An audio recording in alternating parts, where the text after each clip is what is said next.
सभी दोस्तों को जय माता दी। दोस्तों, नवरात्रों में हरे भरे जो होते हैं उनका बाद में क्या करें? अखंड ज्योति और घी तेल का भी क्या करें? जो ज्योति में घी तेल बच जाता है उसका क्या करें?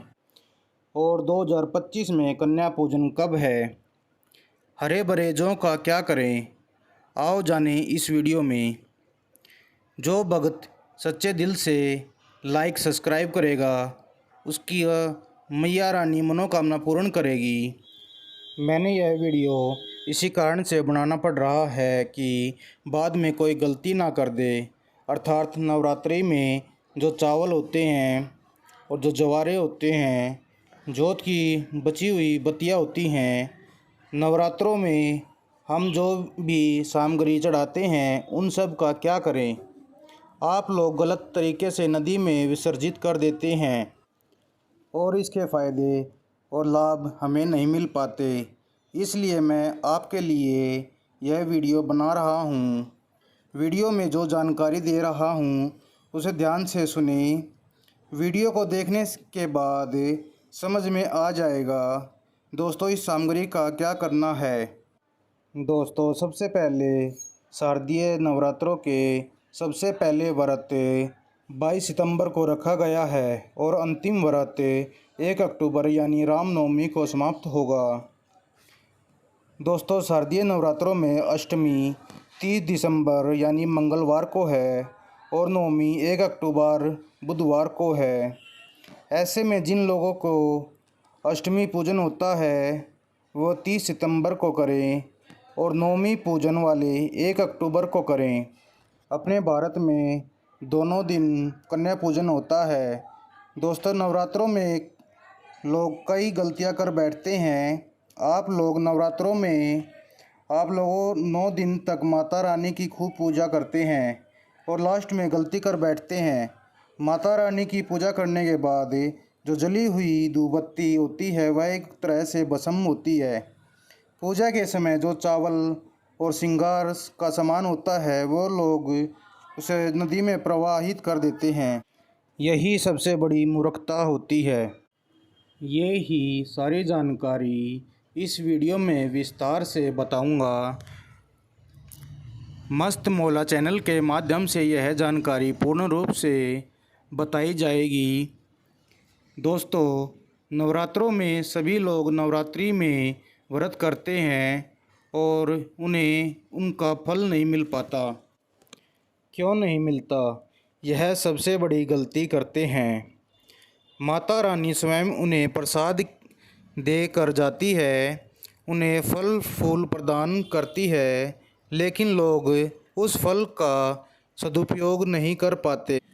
दोस्तों, अगर आपके पास कुआं है और कुएं में से आप पानी नहीं पियोगे तो आपकी प्यास कैसे बुझेगी? इसमें पीने वाले की गलती है, ना कि कुएं की। ऐसे ही दोस्तों, आपके पास प्रसाद तो है लेकिन आपको सदुपयोग करने का नहीं पता। जैसे मैं बताने जा रहा हूँ, आप ऐसा करते हो तो आपके रोग दोष बीमारी से आपका छुटकारा मिल जाएगा और आपकी मनोकामना पूर्ण होगी।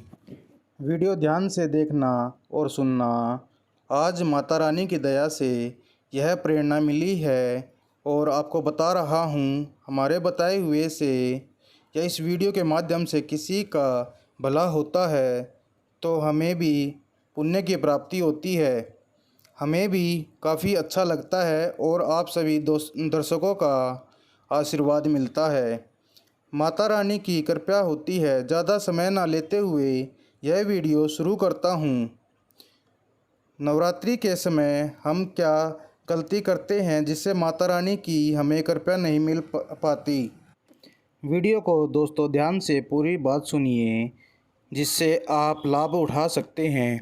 दोस्तों, माता रानी के जो चावल होते हैं, हम नवरात्रों में माता रानी को जो चावल चढ़ाते हैं वही चावल की बात कर रहा हूँ, ना कि घर में जो चावल रहते हैं उनकी। माता रानी को प्रार्थना करते वक्त हम जो चावल या फूल चढ़ाते हैं, सिक्के चढ़ाते हैं, वह हम नदियों में बहा देते हैं। वहाँ आपने 9 दिन का माता रानी की पूजा की। माता रानी ने प्रसाद स्वरूप चावल दिए, सिक्के दिए। यही हमारी सबसे बड़ी मूर्खता है। आपने 9 दिन का फल का क्या किया? सीधा नदी में बहा दिया। यही हमारी सबसे बड़ी मूर्खता है। हमें ऐसा नहीं करना चाहिए। माता रानी के चावल और खड़े हरे भरे जो होते हैं, इन चावलों को अपने भंडार में रखें। अन्न भंडार का मतलब है जो हम अपने घर में चावल पकाकर खाते हैं, उन्हें थोड़ा थोड़ा करके उसमें डाल दें। कुछ धन स्थान पर रख दें। अब इनको लाभ सुने। और जो फूल होते हैं उन्हें सुखाकर धन स्थान पर रखें और अपने पर्स में रखें, अपनी तिजोरी में रखें। आप अपना धन घर में जिस स्थान पर रखते हैं वहाँ पर रखें। और जो सिक्के होते हैं उसे भी अपने धन के स्थान पर पर्स में, तिजोरी में रखें। यह सब मंत्रों से सिद्ध हो जाते हैं। नवरात्रों में माता रानी के सामने चढ़े होने के कारण यह सब जागृत अवस्था में होते हैं। इस समय में खुद माता रानी जागृत अवस्था में होती है।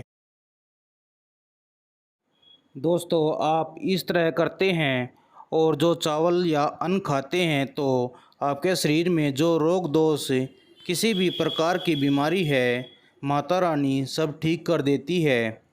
माता रानी की असीम कृपा होती है। इस अन्न खाने से आपके शरीर में एक ऐसी ऊर्जा उत्पन्न होती है जिससे आप अपने आप को स्वस्थ रखते हैं। आप कहीं बाहर चले जाएं, आपका कार्य सफल होता है। इस अन्न को खाने से आपका पेट जल्दी भर जाता है। इससे तृप्ति जल्दी मिलती है। आपके घर में कभी भी अन्न की कमी नहीं रहेगी। आप में से जो भगत हैं माता रानी का श्रृंगार चढ़ाते हैं और चढ़ाने के बाद में नदी में बहा देते हैं या किसी और को दे देते हैं। आपको ऐसा नहीं करना चाहिए।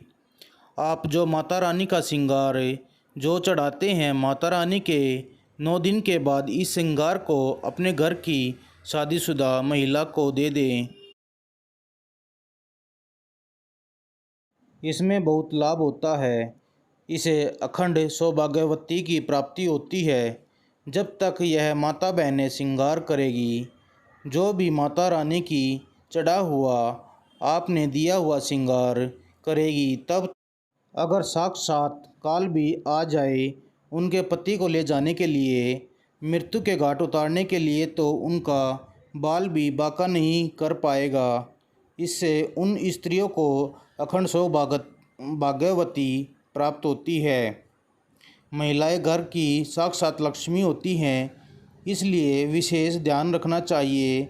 जो माता रानी को चढ़ाया गया श्रृंगार का सामान होता है, माता बहनों को दे देना चाहिए।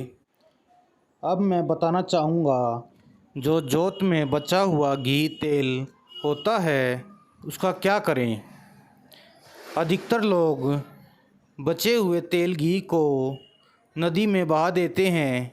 यह सबसे बड़ी गलती करते हैं। आप लोग नवरात्रों में 9 दिन तक घी या तेल का दीपक जलाते हैं। वह घी या तेल जागृत अवस्था में हो जाता है।